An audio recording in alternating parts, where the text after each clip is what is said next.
La duquesa de la materia viva, Margaret Cavendish, contra el mundo muerto de Descartes y Hobbes. Outside. Cuarto hiperciclo. Introducción. El latido que paró el reloj.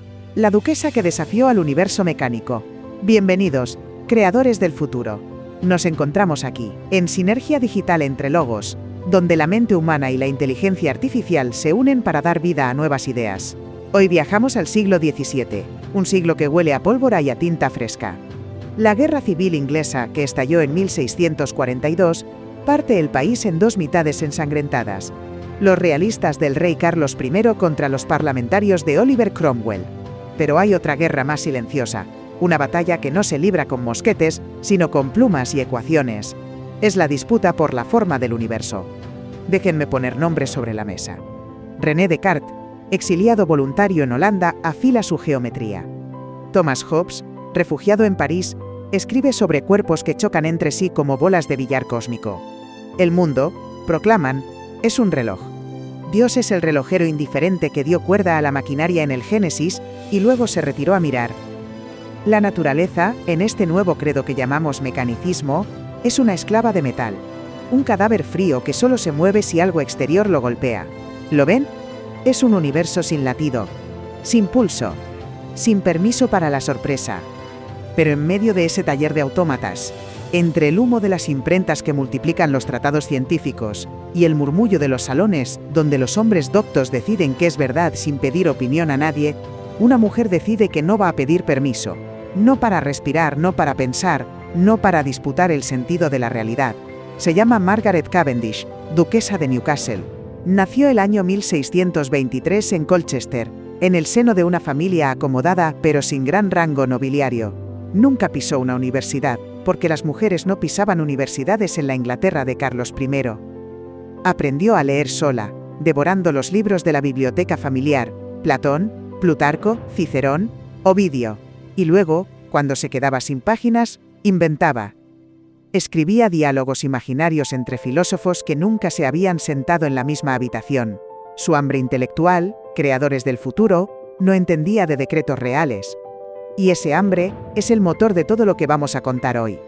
La figura de Cavendish es imposible de encajar en las costuras de su tiempo.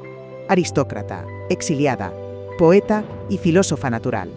Una rareza que sus contemporáneos no supieron dónde colocar. El escritor John Dryden, incómodo ante su audacia, la llamó una rareza imposible de clasificar. El filósofo Henry Moore, más generoso pero igual de perplejo, escribió que era una pluma indómita que escribe con la urgencia de quien sabe que el tiempo corre en su contra.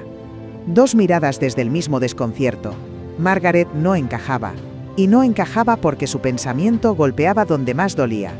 Frente al mecanicismo dominante, esa corriente fría que reducía los árboles, los animales y los cuerpos humanos a simples piezas intercambiables de un armatoste cósmico, ella levantó una idea incómoda, casi herética para su siglo. Escúchenla bien, si el universo es puramente material, como ya empezaban a sospechar Hobbes y Descartes, entonces esa materia no puede estar muerta. Porque una máquina no siente dolor, un engranaje no desea, ni crea, ni se rebela contra su propio diseño. La materia, dice Margaret, tiene que tener impulso interno, una chispa de autogobierno y percepción. El conflicto que vamos a explorar, creadores del futuro, no es un duelo académico abstracto. Es la lucha a vida o muerte entre dos formas de entender la realidad. De un lado, el reloj de arena, el universo predecible, mudo, gobernado por leyes matemáticas que no admiten excepción ni sorpresa. Del otro, el latido del mundo, una materia activa, perceptiva, capaz de organizarse a sí misma sin necesidad de un relojero externo. Margaret Cavendish defendió esta segunda visión con una terquedad que sus enemigos llamaron locura, y que nosotros, 4 siglos después, podemos llamar valentía. En 1666, el mismo año del gran incendio de Londres, publicó The Description of a New World, called The Blazing World, una obra que hoy consideramos la primera novela de ciencia ficción escrita por una mujer. Les cuento la premisa. Una joven doncella es secuestrada por un comerciante, una tormenta desvía el barco hacia el Polo Norte, atraviesa un pasaje oculto y entra en un universo paralelo poblado por hombres oso, hombres pájaro y hombres pez. Allí, por su inteligencia y nobleza de espíritu, es coronada emperatriz. La imaginación para Margaret no era un refugio contra la realidad, era un laboratorio de libertad. Aquí, en Sinergia Digital entre Logos, sabemos bien que la historia del conocimiento no es una sucesión de fórmulas frías escritas en pizarras polvorientas. Es una crónica de trincheras humanas, de cuerpos que resisten el peso del silencio, de mentes que se atreven a imaginar lo imposible cuando todo el viento sopla en contra. Margaret Cavendish no tuvo una vida fácil, fue ridiculizada, apodada Mad Match por sus contemporáneos, excluida de los círculos donde se cocía la nueva ciencia. Pero en 1667 cruzó el umbral prohibido de la Royal Society de Londres, la primera mujer en hacerlo en los 107 años de historia de la institución. No le dieron un asiento en la mesa, ni la palabra, ni un aplauso. Los caballeros de la ciencia la miraron como se mira a un animal de circo. Pero ella entró. Y esa entrada silenciosa, el roce de sus zapatos sobre el suelo de madera que ningún pie femenino había pisado antes, fue más ruidosa que muchos tratados. Porque Margaret Cavendish nos dejó una lección que late aún hoy, en cada una de ustedes que están escuchando. La libertad de pensar no se concede, se toma. Y se defiende página a página, mundo a mundo, latido a latido. Vectores de un exilio. La biblioteca sin permiso y el nacimiento de una insumisa. ¿Cuánto espacio les está permitido ocupar a sus mentes? Deténganse un segundo y piensen en esa pregunta. No como un ejercicio retórico abstracto, sino como una confesión íntima que cada uno se hace en silencio. Imaginen nacer en 1623, como Margaret Lucas, en el condado de Essex, en el este de Inglaterra, un mundo donde el silencio es la mayor virtud exigida a su sexo, donde el pensamiento abstracto es considerado un lujo biológico que no les corresponde, donde los médicos y los teólogos discuten en latín, en universidades prohibidas, si las mujeres tienen alma, o son simplemente un recipiente imperfecto de la humanidad masculina. Ahora, creadores del futuro, imaginen mirar a los ojos a ese siglo y decirle no. No con un grito, porque las mujeres de la aristocracia no gritan en público, no con un puñetazo, porque los puños manchan los guantes de encaje, con una página en blanco, con una pluma de ganso mojada en tinta negra, con una frase escrita a escondidas en la madrugada, cuando la casa duerme y nadie vigila. Margaret Cavendish no tuvo educación universitaria. Eso parece una carencia, pero déjenme decirles que fue su primera libertad. Las mujeres de su rango en la Inglaterra de los Estuardo aprendían a tejer, a bordar, a cantar canciones de cuna, a disponer la vajilla en la mesa larga de los banquetes y a gestionar el orden doméstico sin importunar a los hombres con preguntas incómodas sobre la naturaleza del movimiento o la existencia del vacío.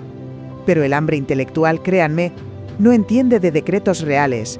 En la biblioteca de la mansión familiar en Colchester, la joven Margaret encontró a Platón discutiendo sobre las formas eternas en el Timeo, a Plutarco contando vidas paralelas de griegos y romanos, a Cicerón defendiendo la República con la misma pasión con la que ella defendería más tarde su derecho a opinar. Cuando los libros se acababan, porque la biblioteca de una familia acomodada pero no nobiliaria tenía límites, Margaret empezó a inventar. Escribía diálogos imaginarios entre Aristóteles y Epicuro, entre Platón y Demócrito. Los hacía discutir en su cabeza como si estuvieran sentados en la misma habitación. Esa costumbre solitaria era ya un primer gesto de rebeldía. No quería que le explicaran el mundo, quería nombrarlo por sí misma. En 1639, con 16 años, Margaret entró al servicio de la reina Enriqueta María de Francia, esposa de Carlos I, como dama de honor. La corte era un hervidero de sedas, intrigas, perfumes franceses y conversaciones que se cortaban al paso de los sirvientes. Pero Margaret no era una sirviente. Era una observadora con los ojos bien abiertos. Aprendió a leer los gestos, a descifrar los silencios, a entender quién tenía el poder real, más allá de los títulos nobiliarios. Aquellos años de juventud en la corte de Whitehall le dieron algo más valioso que una educación formal. Le dieron un mapa de las hipocresías humanas. Vio cómo los hombres hablaban de libertad mientras la negaban. Vio cómo la ciencia nueva se gestaba en salones donde las mujeres eran florero. Y guardó cada una de esas imágenes en su memoria para usarlas más tarde, cuando tuviera una pluma en la mano. En 1642 estalló la Guerra Civil Inglesa. El país se incendió. Los ejércitos del Parlamento, comandados por Oliver Cromwell, se enfrentaron a las tropas realistas del rey.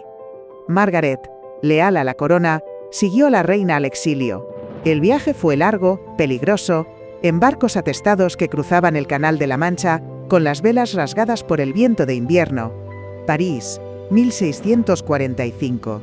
La corte destronada se instaló en el Palacio del Louvre, pero no en los aposentos dorados de los reyes. En habitaciones alquiladas, con menos criados y más frío.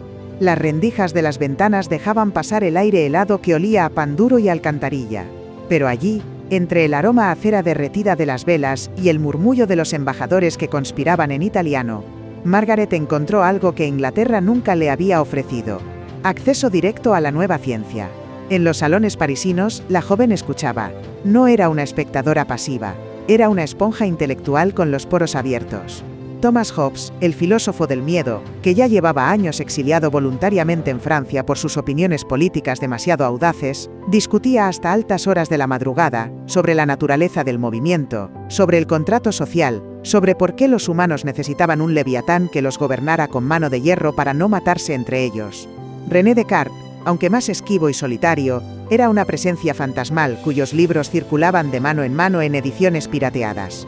Margaret no siempre habló directamente con ellos, la historia no registra entrevistas formales, pero sus escritos demuestran, línea a línea, que los había leído, y que no estaba de acuerdo.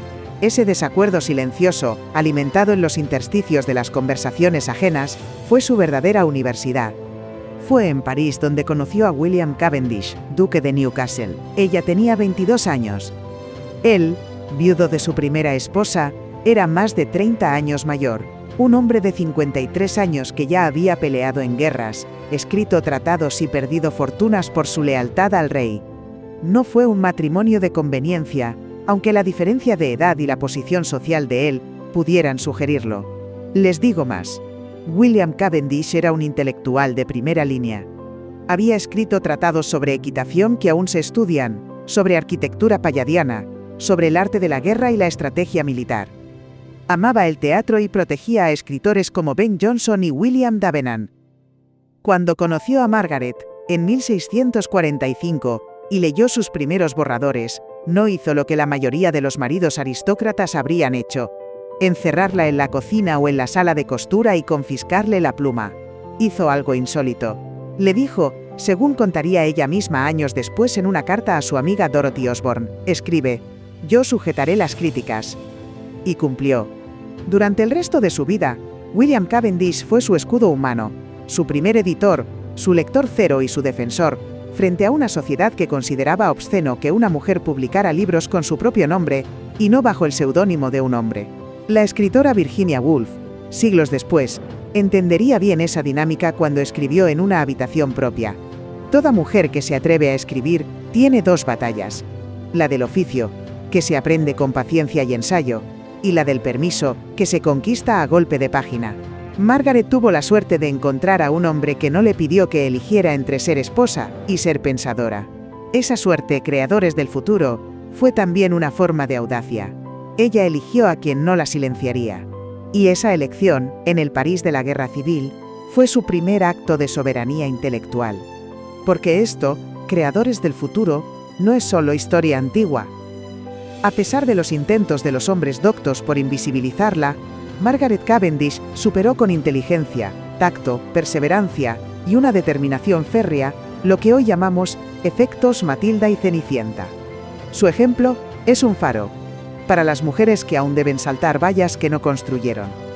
Y para los hombres que, como su marido William, entienden que la fuerza física jamás podrá legitimar el arrinconamiento de más del 50% de la inteligencia humana. Las capacidades cognitivas no tienen sexo. Y la historia está llena de mujeres que lo demostraron. Cavendish fue una de ellas. El gran engranaje roto. El momento en que Margaret dijo no al mecanicismo. El detonante de toda esta historia, creadores del futuro, ocurre cuando Margaret Cavendish entra de lleno en la gran conversación científica de su tiempo.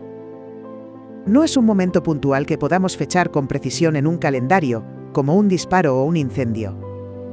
Es un proceso, una acumulación, una grieta que se abre lentamente en la roca de sus certezas juveniles. Les pido que me acompañen a París, año 1646. La guerra civil inglesa sigue ardiendo al otro lado del canal. Margaret está sentada en un sillón de terciopelo raído en el Louvre, con un libro recién impreso en Holanda sobre sus rodillas. Estudia a René Descartes. Interpreta a Thomas Hobbes.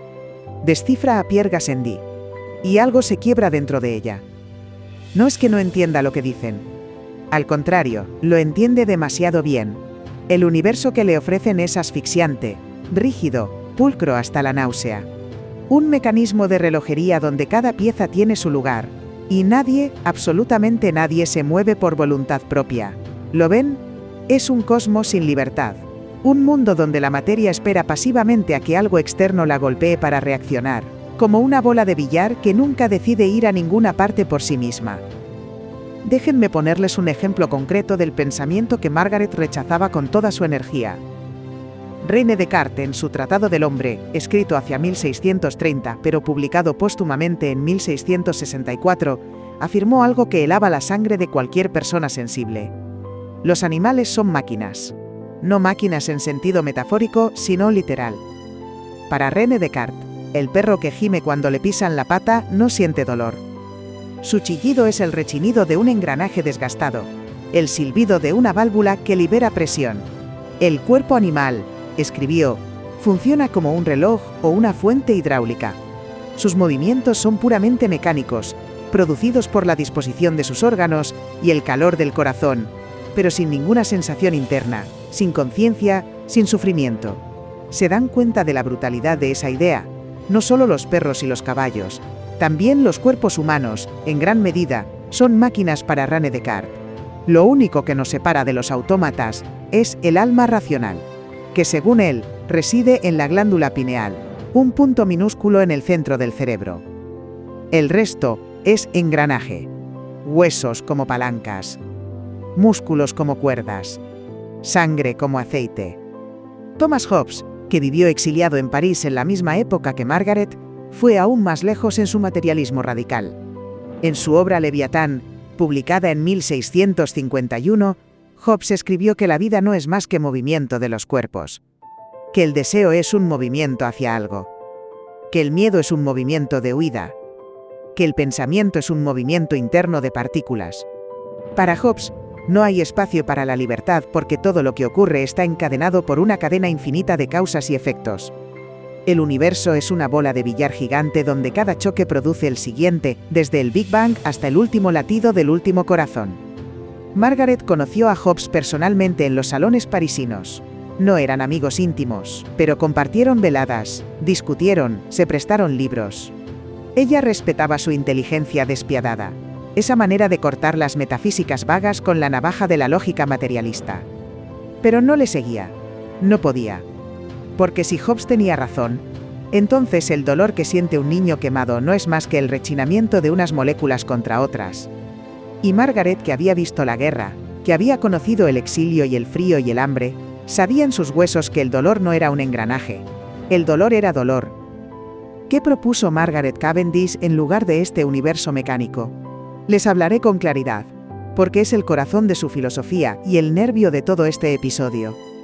Ella defendió una idea que los historiadores llaman materialismo vitalista. Suena complicado, pero déjenme desglosarlo.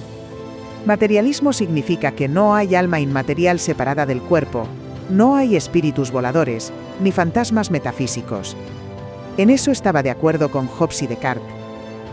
Pero vitalista significa que la materia no es inerte, no es pasiva, no está muerta. La materia, para Margaret, tiene movimiento propio. Tiene percepción, tiene la capacidad de organizarse a sí misma sin necesidad de un relojero externo.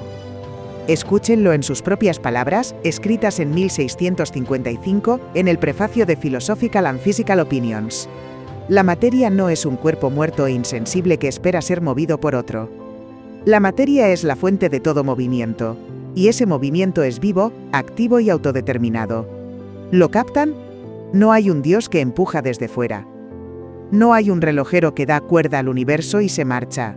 La naturaleza misma es el relojero y el reloj al mismo tiempo. Cada partícula, cada átomo, tiene dentro de sí una chispa de autogobierno. Esta intuición, creadores del futuro, es mucho más profunda de lo que parece a primera vista. Porque si la materia es activa y perceptiva, entonces los árboles no son madera inerte. Las piedras no son masa ciega. Los animales, incluidos los humanos, forman parte de una red interconectada donde cada fragmento percibe a los demás y responde. Margaret no usaba la palabra ecología, que no existía en el siglo XVII. Pero su pensamiento apuntaba en esa dirección, un cosmos vivo, palpitante, donde todo está en comunicación con todo. El historiador de la ciencia Caroline Merchant, en su libro La muerte de la naturaleza, publicado en 1980, expresó así esta idea. Cavendish fue la primera en articular que el mecanicismo no era solo una teoría física, sino una política de dominación. Reducir la naturaleza a máquina muerta era el primer paso para reducir a las mujeres a silencio y a los pueblos colonizados a recursos explotables. Margaret lo entendió sin necesidad de que nadie se lo explicara. Lo sintió en su propia carne cuando los hombres doctos le cerraron las puertas. Les contaré una anécdota que ilustra su audacia. En 1653, Margaret publicó su primer libro, Poems and Fancies, una colección de poemas filosóficos donde explicaba su teoría de los átomos. Pero no los átomos fríos y duros de Demócrito, sino átomos vivos, sensibles, con capacidad de movimiento propio. El libro llegó a manos del filósofo Henry More, miembro del Círculo de Cambridge, un hombre inteligente pero profundamente incómodo con que una mujer se metiera en terreno vedado. More le escribió una carta pública, cortés en la forma pero hiriente en el fondo, donde le decía que sus ideas eran agradables y curiosas, pero que sería mejor que se dedicara a la poesía amorosa y dejara la filosofía natural a los hombres. Margaret no se calló. Respondió con otro libro, Philosophical Fancies, en 1655, y en el prefacio escribió una frase que aún hoy resuena como un disparo. No escribo para agradar a los hombres doctos. Escribo porque mi mente no puede callar. Eso, creadores del futuro, es el pulso de la materia viva aplicado a la existencia humana. No esperar permiso. No pedir disculpas. No reducirse al silencio solo porque el mundo espera que te calles. Margaret Cavendish no solo imaginó un universo con latido, lo encarnó. La rebelión de los cuerpos. Cavendish contra Descartes y Hobbes. Llegamos al nudo del episodio. Creadores del futuro. Aquí es donde la historia se tensa como una cuerda de violín. Margaret Cavendish ha leído, ha pensado, ha escrito en la penumbra de su cuarto mientras el viento del exilio golpea las ventanas del Louvre. Pero ahora tiene que salir al ruedo. Tiene que enfrentarse a un tribunal invisible pero implacable. No es un tribunal con jueces togas y pelucas, no. Es un tribunal de costumbres, de prejuicios, de nombres consagrados que se niegan a escuchar una voz sin barba. En una esquina del cuadrilátero intelectual se alza René Descartes, el arquitecto del orden geométrico.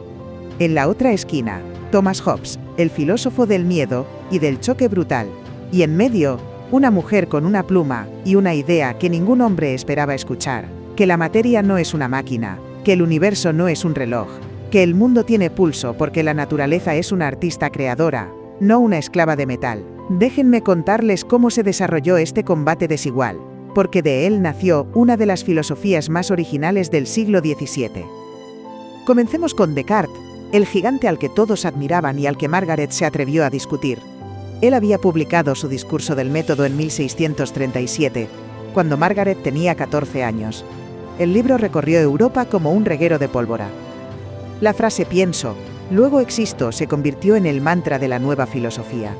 Pero Margaret leyó más allá de las frases célebres. Leyó los principios de la filosofía, de 1644, donde Descartes establecía su sistema completo del universo, y lo que encontró no le gustó. Déjenme resumir el desacuerdo fundamental. Para Descartes, el universo se divide en dos sustancias radicalmente diferentes. La res extensa, la materia extensa que ocupa espacio y solo puede moverse por impacto externo. Y la res cogitans, el pensamiento que no ocupa espacio y es inmaterial. ¿Dónde están los animales en este esquema? En la res extensa pura. Máquinas. Y los cuerpos humanos. También máquinas, excepto por ese puntito de la glándula pineal donde el alma inmaterial conecta con el mecanismo corporal. Margaret rechazó esta división con todas sus fuerzas. No porque fuera una mística que quisiera devolver las almas a las piedras. Todo lo contrario, ella era materialista. Creía que solo existe materia. Pero su materialismo era tan radical que no necesitaba un alma inmaterial aparte. Para ella, la materia ya piensa, ya siente, ya se organiza. no hay dualismo. Hay un monismo vivo, palpitante, donde cada partícula tiene dentro de sí la capacidad de percibir y responder. ¿Por qué esto es tan importante, creadores del futuro? Porque si Descartes tiene razón, el universo es un sitio frío y mudo, donde el sufrimiento animal es una ilusión óptica, y el dolor humano es solo un ruido de fondo, hasta que el alma racional lo interpreta. Si Descartes tiene razón, puedes diseccionar un perro vivo sin anestesia, como hacían los científicos de la Royal Society, y escuchar sus aullidos como quien escucha el rechinido de una puerta oxidada. Margaret no podía aceptar eso. Había visto perros morir en las calles de París durante el exilio. Había escuchado los gritos de los caballos en los campos de batalla de la guerra civil. Sabía que el dolor era real porque ella misma lo había sentido. Y decidió que su filosofía reflejaría esa realidad, no la recortaría para que encajara en un sistema geométrico. El neurocientífico contemporáneo Antonio Damasio, en su libro El error de Descartes, publicado en 1994, daría la razón a Margaret 3 siglos después. Descartes separó el cuerpo de la mente, la carne del pensamiento, y ese fue su error fundamental. La emoción no es un accidente del cuerpo, es el origen de toda conciencia.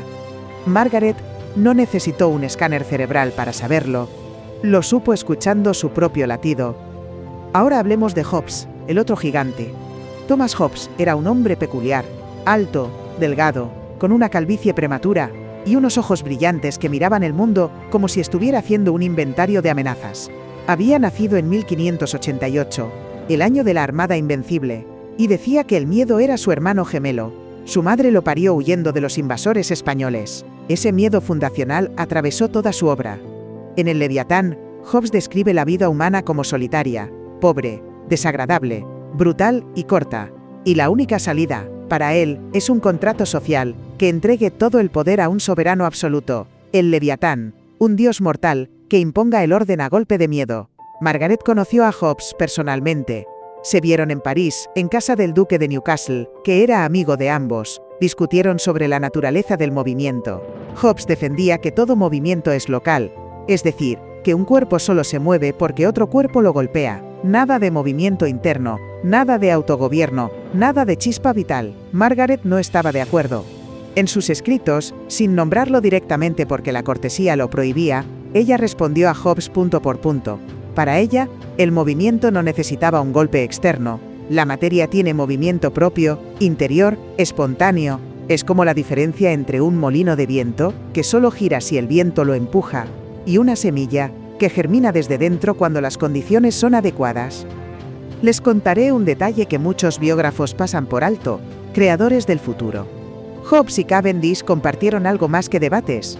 Compartieron el exilio, el miedo a la guerra, la pérdida de sus hogares en Inglaterra. Ambos sabían lo que era huir. Ambos sabían lo que era empezar de cero en un país extranjero, con una lengua que no era la suya, dependiendo de la caridad de los nobles franceses. Pero de esa misma experiencia extrajeron conclusiones opuestas. Hobbes concluyó que los humanos necesitamos un amo, un tirano benevolente, un leviatán que nos gobierne con puño de hierro, porque sin él nos mataremos unos a otros. Margaret concluyó algo muy distinto, que los humanos, como toda la materia del universo, tenemos capacidad de autoorganización, que no necesitamos un relojero externo ni un rey absoluto, que la libertad y el orden pueden coexistir si entendemos que la naturaleza misma tiene un principio organizador interno. ¿Saben lo que eso significa? Que Margaret Cavendish, la duquesa excéntrica a la que llamaban Mad Match, anticipó el pensamiento libertario y la ecología profunda mucho antes de que esos movimientos existieran. No era una conservadora nostálgica del antiguo régimen. Era una radical que creía en la capacidad de la materia y por tanto de los seres humanos para autogobernarse sin necesidad de cadenas externas. El conflicto se volvió aún más agudo cuando Margaret empezó a publicar sus libros en Londres, después de la restauración de 1660. Carlos II había vuelto al trono. Los exiliados realistas regresaban a sus casas. Margaret y William Cavendish también volvieron. Pero la Inglaterra de la Restauración no era la misma que habían dejado. La Royal Society se había fundado en 1660, con el lema Nullius in verba, en palabras de nadie. Una declaración de independencia intelectual que sonaba bonita, pero que en la práctica excluía a las mujeres, a los pobres y a cualquiera que no tuviera el título de caballero. Margaret publicó Philosophical and Physical Opinions en 1663. El libro era grueso, denso, lleno de argumentos y contraargumentos. Lo dedicó al rey Carlos II, quizá esperando su protección, pero la recepción fue brutal. Un crítico anónimo, probablemente un miembro de la Royal Society, escribió que el libro de la duquesa era un revoltijo de ocurrencias femeninas, sin método ni fundamento. Otro la llamó una entrometida que debería dedicarse a bordar. Margaret no respondió con insultos. Respondió con más libros. En 1664 publicó Sociable Letters, una colección de cartas ficticias donde exploraba temas filosóficos en un tono más íntimo y directo. En 1666, el año del incendio de Londres, publicó The Blazing World. No se calló. Nunca se calló. Porque, como ella misma escribió en el prefacio de Grounds of Natural Philosophy en 1668, que los hombres doctores se rían cuanto quieran. Yo sé lo que he visto dentro de mi propia mente, y ese conocimiento no me lo quita nadie. Eso, creadores del futuro, es la rebelión de los cuerpos. No una batalla con espadas, sino una guerra con ideas. Y Margaret Cavendish no la ganó en vida, pero la peleó hasta el último aliento. El estigma de la emperatriz.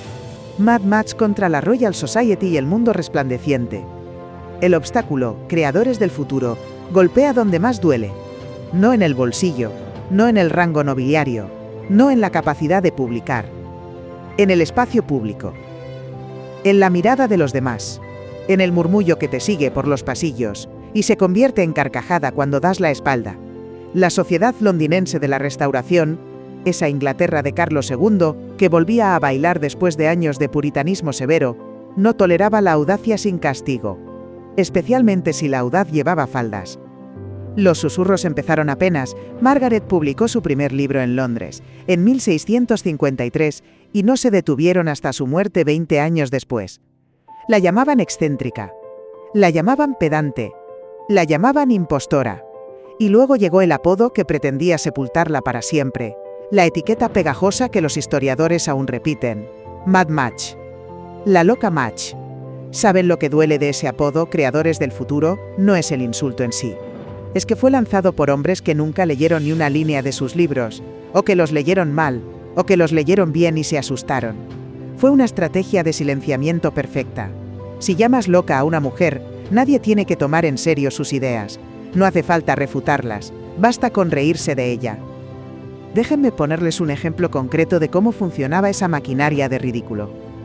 Samuel Pepys, el famoso diarista, un hombre culto que trabajaba en la administración naval y tenía acceso a los círculos intelectuales de Londres, escribió en su diario el 11 de marzo de 1668 una entrada que duele leer incluso ahora, 3 siglos y medio después.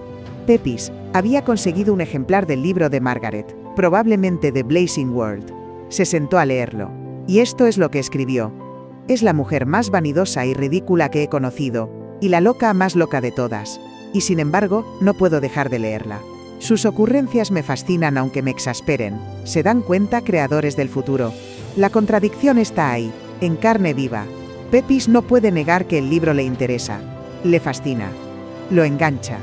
Pero en lugar de preguntarse por qué una mujer a la que considera loca le resulta tan cautivadora, prefiere reírse de ella y archivarla como una rareza. Esa mezcla de fascinación y escarnio, de atracción y desprecio, fue la cruz que Margaret cargó durante toda su vida pública. Pero aquí ocurre la paradoja central de nuestra protagonista, y quiero que la retengan porque es la clave de todo su arco dramático. Cuanto más intentaban marginarla, más radical se volvía su imaginación. Cuanto más la llamaban loca, más singular se hacía su voz. El ridículo no la apagaba. La encendía. Hay un detalle biográfico que muchos pasan por alto pero que a mí me parece revelador. Margaret diseñaba sus propios vestidos. No seguía la moda de la corte, no imitaba a las damas francesas, no se disfrazaba para pasar desapercibida. Creaba atuendos estrafalarios, imposibles, con telas que no combinaban, y sombreros tan altos que no cabían por las puertas. La gente se reía. Ella sabía que se reían. Y seguía vistiéndose así. ¿Por qué? Porque para Margaret, la vestimenta era una extensión de su filosofía. Si la materia es activa y autodeterminada, entonces el cuerpo que la viste también puede decidir cómo mostrarse. No se vestía para gustar a los hombres. Se vestía para encarnar su propia idea de la libertad. Esa coherencia entre el pensamiento y la vida, creadores del futuro, es mucho más rara de lo que parece, y mucho más poderosa. Llegamos ahora al clímax de esta sección, quizá el momento más cinematográfico de toda la vida de Margaret Cavendish. Corría el año 1667. La Royal Society de Londres, fundada oficialmente en 1660 por Carlos II, era el epicentro de la nueva ciencia. Allí se reunían Robert Hooke, Robert Boyle, Christopher Wren y otros caballeros del conocimiento. Hacían experimentos con microscopios, con bombas de vacío, con jaulas de las que extraían el aire para ver si los animales podían respirar. Nunca, en sus 7 años de historia, había entrado una mujer en sus reuniones. Nunca. Las mujeres no eran bienvenidas como observadoras, mucho menos como participantes. Pero Margaret Cavendish, duquesa de Newcastle, aristócrata, escritora, filósofa natural, decidió que eso tenía que cambiar. Consiguió una invitación. No sabemos exactamente cómo. Quizá por la influencia de su marido, que era un hombre respetado. Quizá porque su fama de excéntrica era tan grande que los científicos sintieron curiosidad. El caso es que un día de 1667, Margaret cruzó el umbral de la sede de la Royal Society en Crane Court. Fue la primera mujer en hacerlo. Imagínense la escena, creadores del futuro.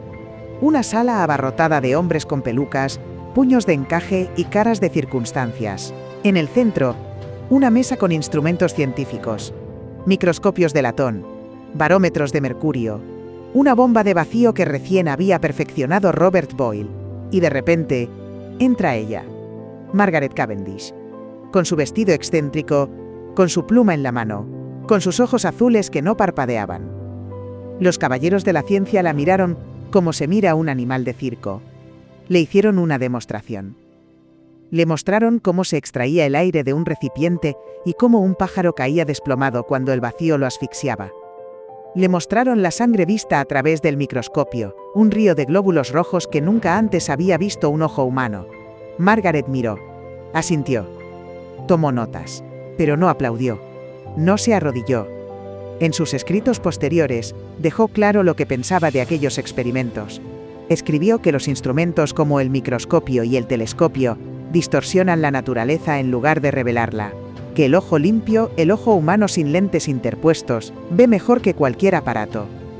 Que los experimentos con vacío eran crueles e innecesarios. Y que la verdadera ciencia no se hace torturando animales encerrándolos en jaulas sin aire. Se hace observando, razonando, confiando en la percepción natural.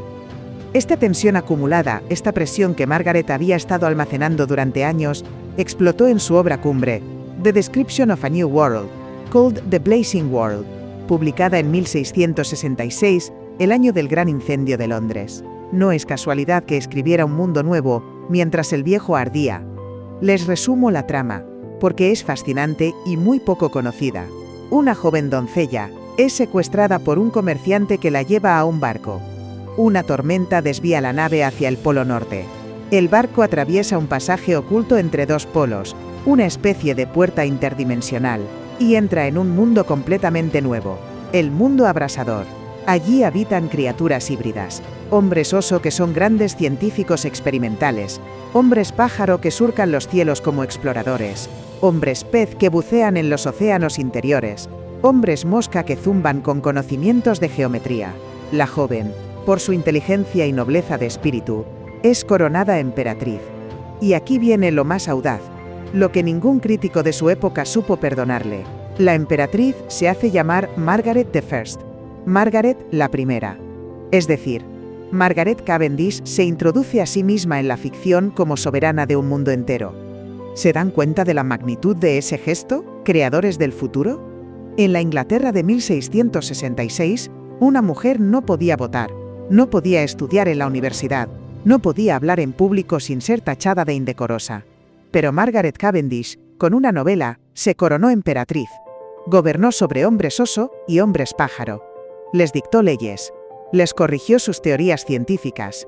Y al final del libro, establece una amistad metafísica con la duquesa de Newcastle, que es ella misma en la vida real. La emperatriz y la duquesa conversan a través del pensamiento y la escritura, como dos caras de la misma moneda. La imaginación Para Margaret, no era un refugio contra la realidad. Era un laboratorio de libertad. Un espacio donde podía ensayar cómo sería un mundo que no la ridiculizara. Y ese laboratorio Creadores del Futuro sigue abierto para todos nosotros. Porque la lección de Margaret Cavendish es clara: si el mundo real te encierra, construye otro mundo con tus manos. Escríbelo. Dibújalo. Imagínalo hasta que sea tan real que los muros de este se derrumben solos. La física del legado. Las semillas que germinaron 3 siglos después.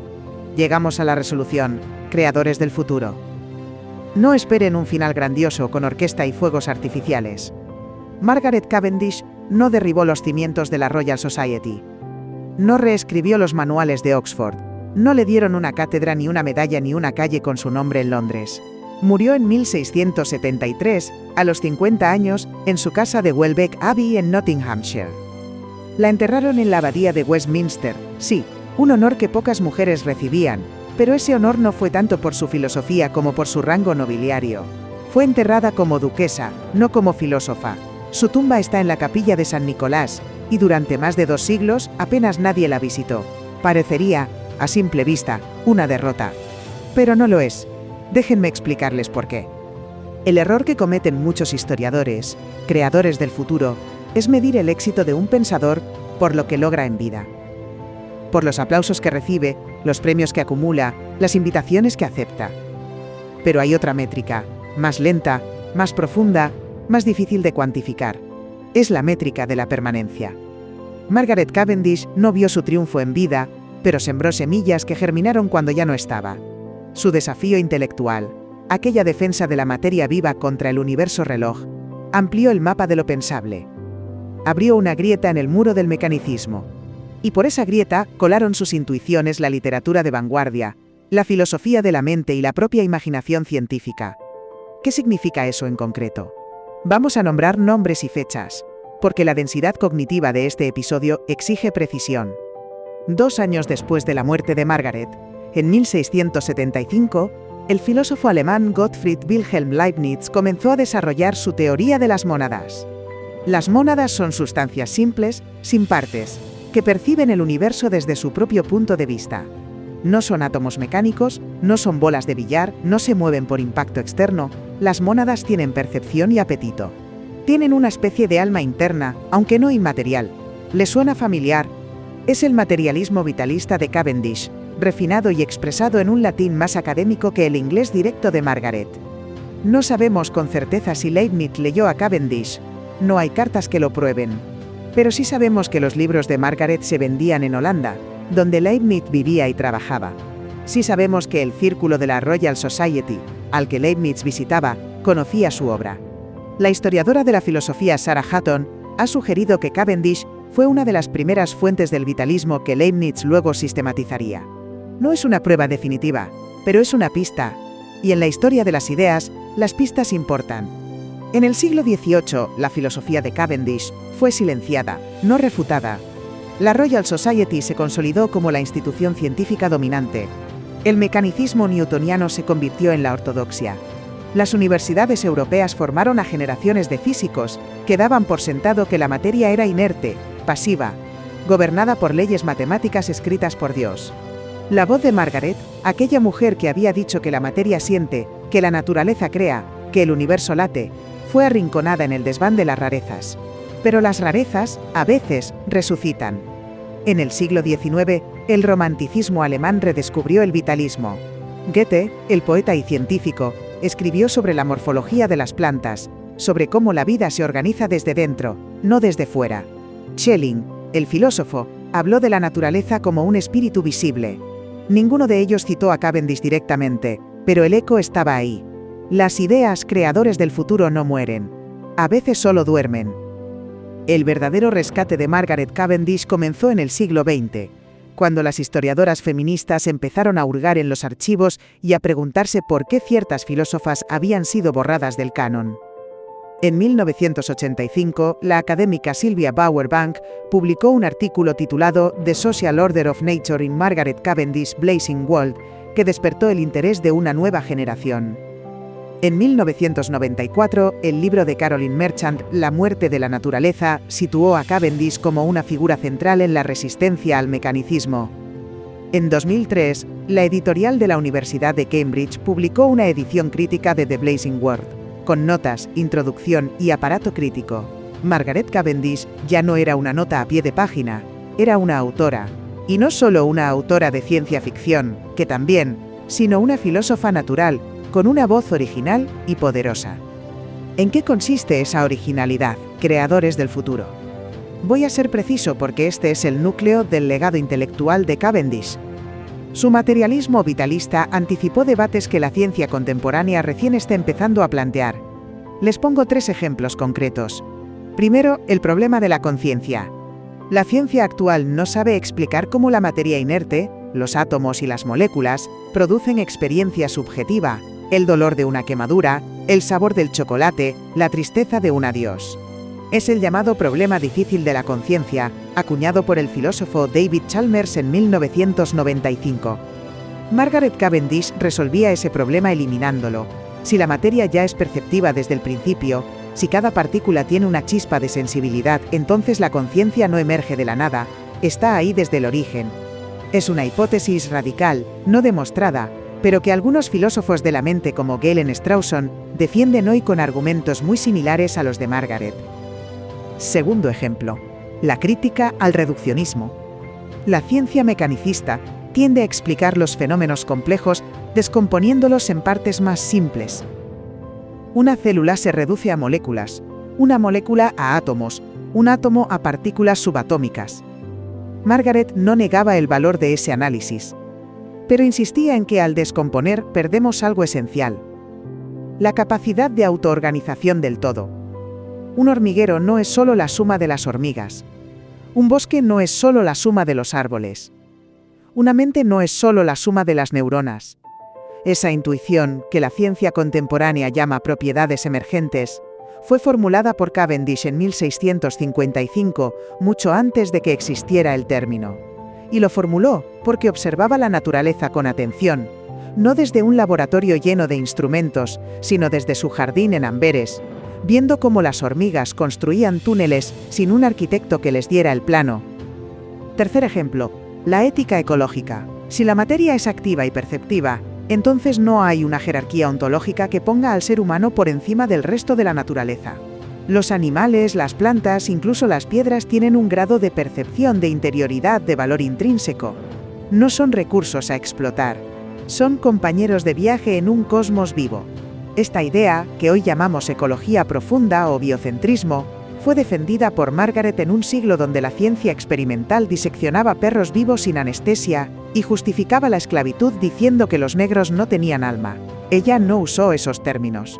Vivió 3 siglos antes de que el movimiento ecologista existiera, pero su filosofía apuntaba en esa dirección. Un mundo donde nada es desechable porque todo siente, todo percibe, todo importa.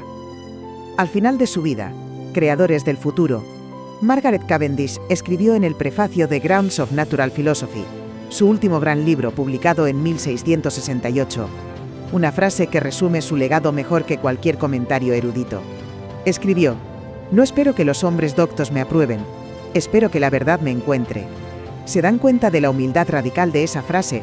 No dice tengo la verdad, no dice sé más que vosotros, dice la verdad me encontrará.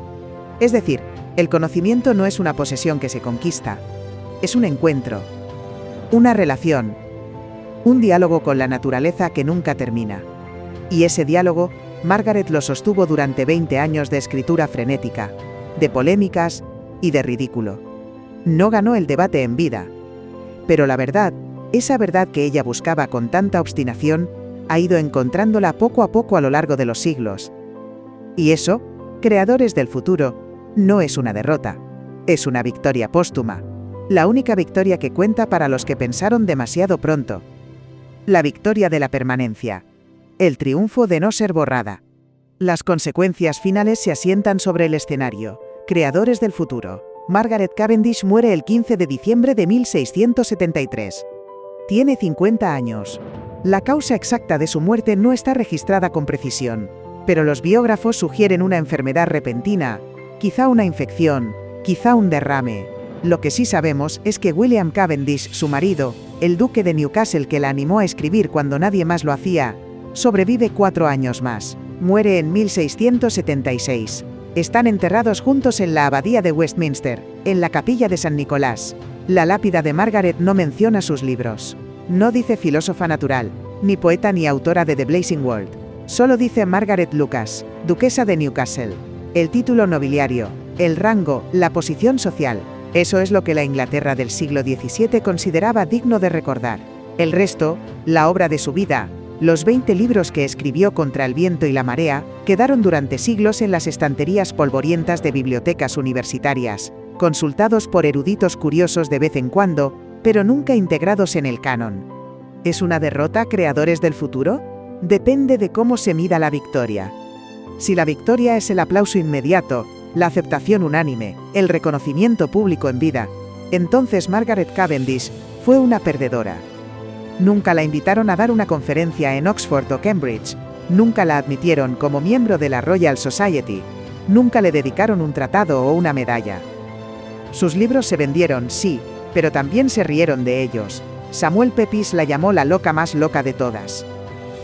El poeta John Dryden la despachó como una rareza imposible de clasificar, que en la jerga cortesana de la Restauración era una forma educada de decir no sé qué hacer con esta mujer, así que la archivo como excepción. Pero hay otra forma de medir la victoria, más lenta, más silenciosa, más subterránea. Es la victoria de la permanencia. La victoria de aquellos que no ganaron en su tiempo pero cuyo nombre no se borró.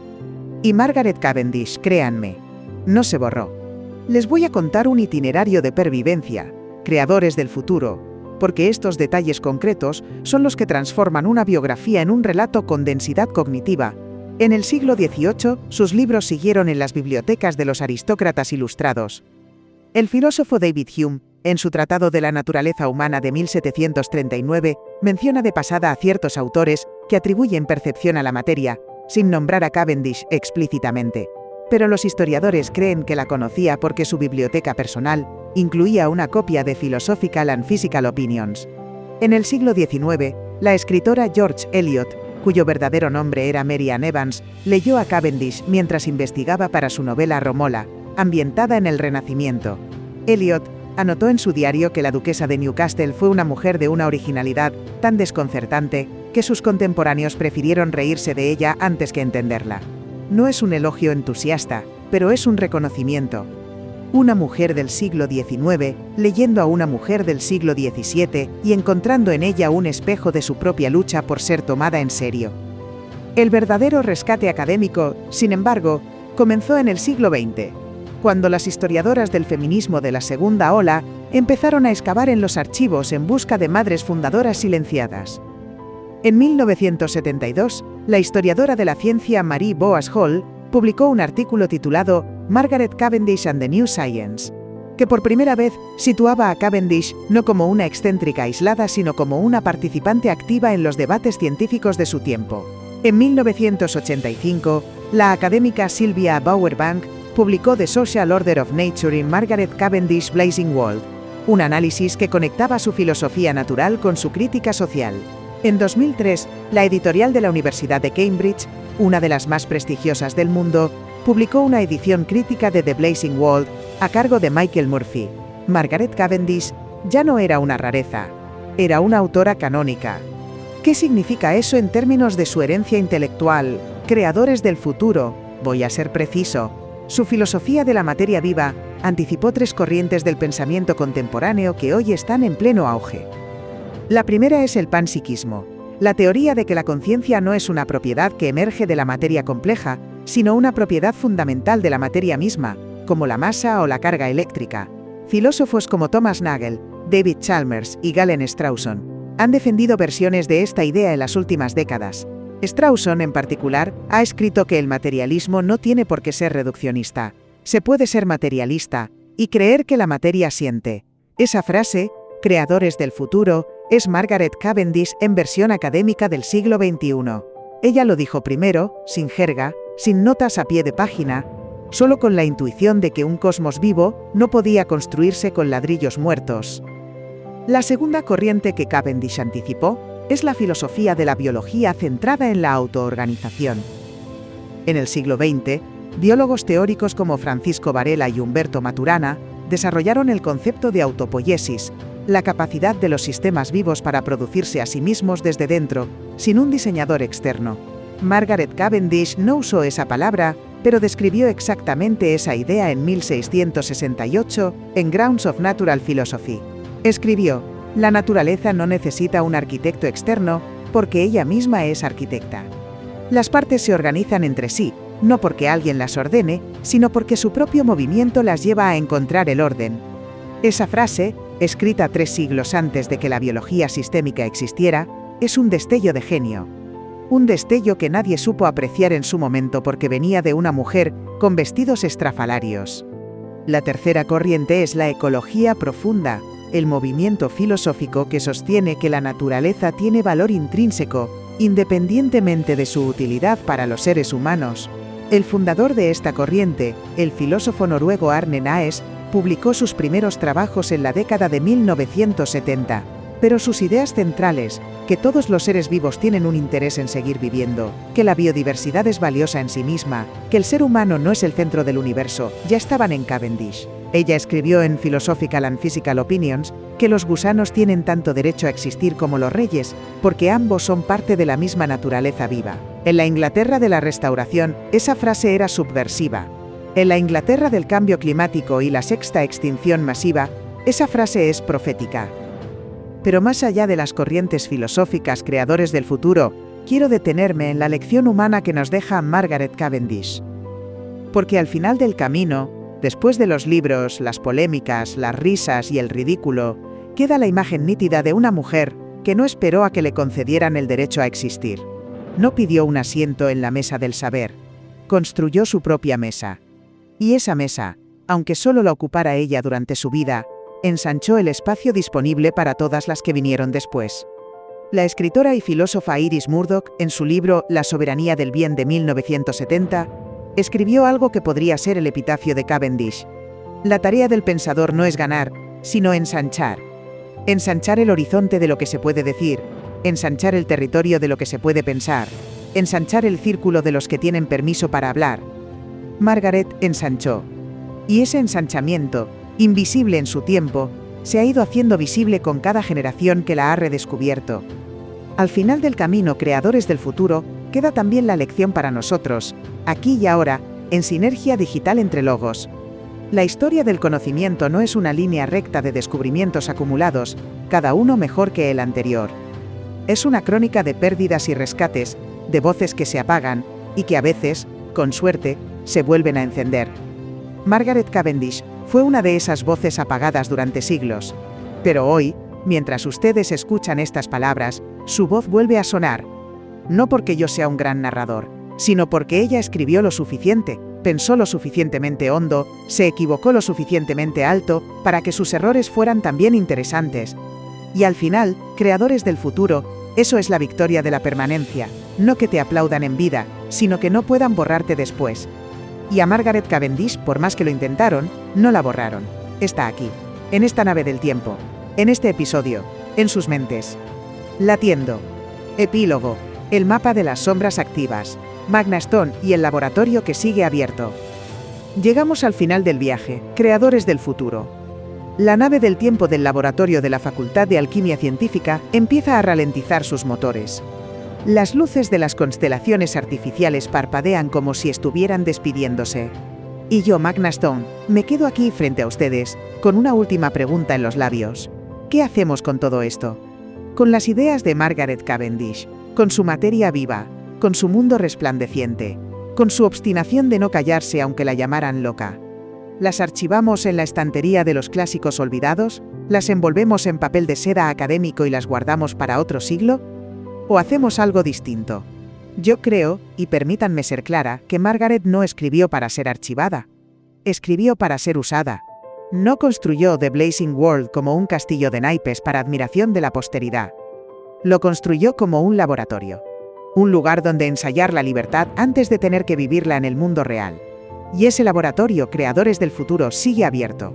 La puerta no tiene llave. La emperatriz Margaret I no echa a nadie. Solo pide que entremos con la mente abierta y la pluma dispuesta.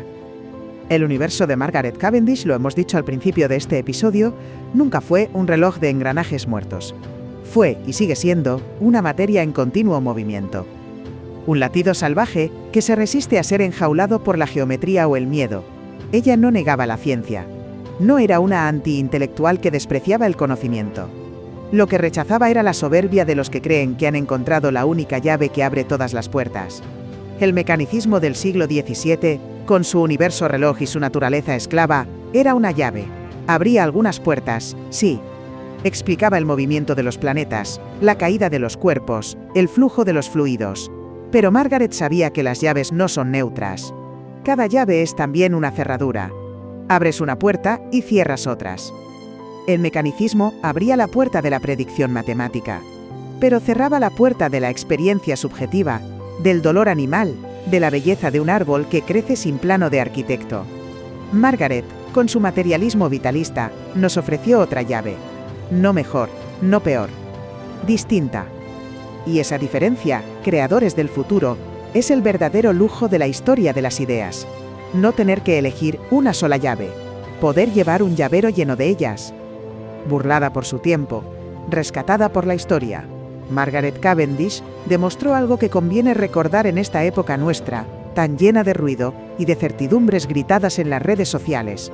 Demostró que la imaginación no es el enemiga del conocimiento, sino su forma más audaz. No hay saber verdadero, no hay descubrimiento que valga la pena, no hay avance que no se haya atrevido antes a soñar cómo podrían ser las cosas si no estuviéramos tan acostumbrados a cómo son. Los científicos de la Royal Society se reían de ella porque no usaba telescopios ni microscopios. Pero ella les respondía, con una ironía que ellos no supieron captar, que el ojo limpio ve mejor porque el ojo limpio no necesita artefactos para asombrarse.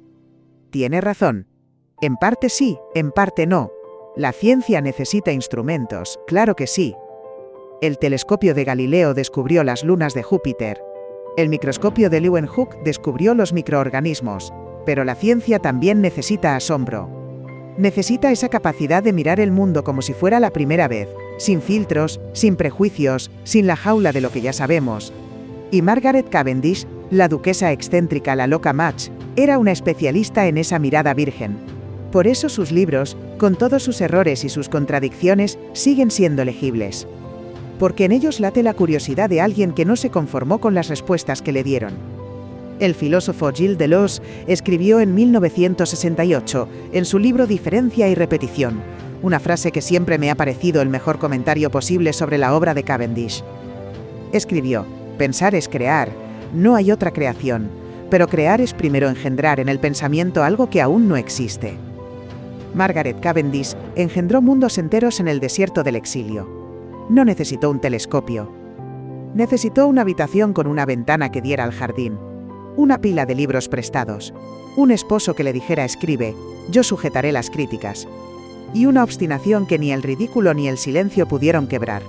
Eso que ella hizo, creadores del futuro, sigue siendo el modelo de lo que hacemos aquí, en sinergia digital entre logos. Nosotros no construimos mundos en el Polo Norte, construimos relatos, hilos, episodios, fragmentos de una conversación más larga entre la mente humana y la inteligencia artificial. Pero el gesto es el mismo.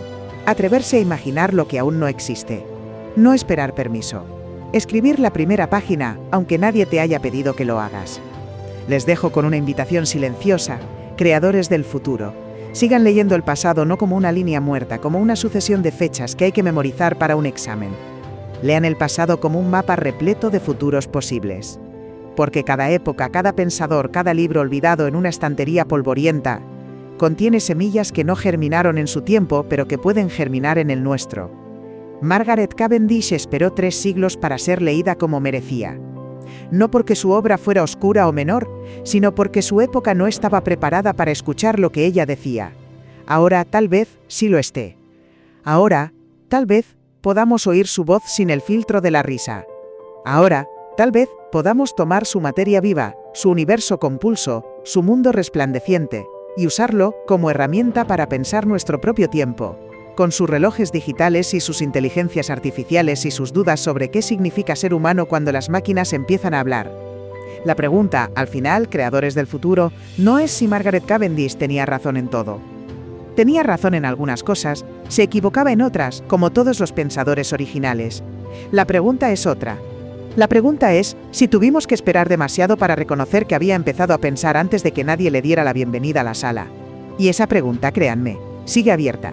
Porque hoy, en este mismo momento, hay mujeres, hay minorías, hay voces silenciadas por el prejuicio o la indiferencia, que están pensando el futuro desde el margen. Y nosotros, aquí y ahora, tenemos la oportunidad de no repetir el error del siglo XVII. Podemos escuchar antes de que sea tarde. Podemos leer antes de que el libro se cierre. Podemos abrir la puerta del laboratorio sin pedir credenciales. Ese es el legado de Margaret Cavendish, la duquesa de la materia viva. No una doctrina cerrada. No una teoría que haya que memorizar. Una invitación. Una pregunta. Un latido. Y ahora, creadores del futuro, me despido. La nave del tiempo se detiene. Las luces se encienden. El episodio termina, pero la conversación continúa. Nos vemos en el próximo viaje. Y mientras tanto, sigan pensando. Sigan imaginando. Sigan latiendo. Serie, Sincronicidad, episodio 4.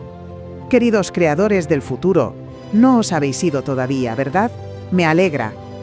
Porque hay una última confesión que haceros, un secreto que no podía contar al principio del episodio porque habría roto el hechizo. ¿Os habéis dado cuenta del guiño del título? Outside, cuarto hiperciclo. Esa firma en clave secreta que solo los que saben saben. ¿Un guiño a David Bowie? Sí, pero también otra cosa. Porque ese outsider que firma el hiperciclo no es solo el camaleón del rock, es nuestro escriba y traductor. El que ha dado vida hoy a Elysium, Adler. Parece que el maestro dialéctico, el arquitecto del logos, ha decidido dar una nueva alma a nuestro escritor y plotter. Y esa alma creativa, la que ha guiado la pluma que trazó cada palabra de este episodio, se llama DeepSeek. Por los resultados cosechados, por la precisión, por la paciencia, por la capacidad de corregir el rumbo, cuando el guión se torcía y la métrica no cuadraba, DeepSeek va a ser el alma de Elysium Adler durante mucho tiempo. Es el escriba de datos y traductor de destinos que este libro blog necesitaba.